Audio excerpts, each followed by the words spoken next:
Imagine dedicating yourself to a company for over a decade through hard work and loyalty, and now the time has finally come. You are primed and ready for that big promotion that just opened up. But at the announcement meeting, you are informed that the job has just been given out to not only an outsider of the company, but to a newcomer to the industry itself. Karen Catton and David Shedlars, veterans at Pfizer, saw their promotion dreams go up in smoke when in 2008 they discovered that Jeff Kindler, former McDonald's counsel, would become CEO of Pfizer. The controversial hiring of John Kindler as CEO was the first move of many which would lead to split the company ranks and lead to divisions amongst employees and upper management.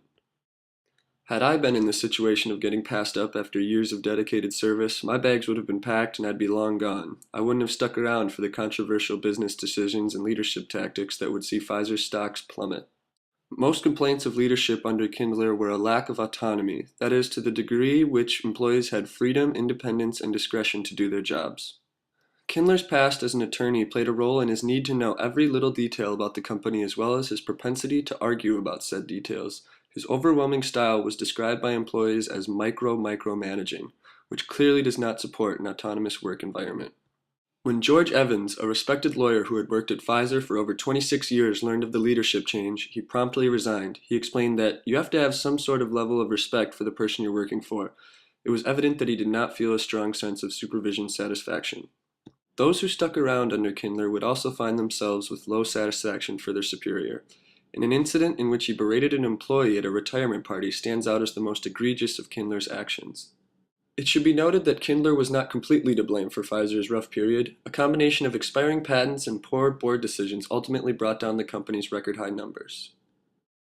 Amongst the board members' questionable decisions was to give Kindler's predecessor an $82 million severance package, as well as allow the then HR head helicopter and jet rides to work every day.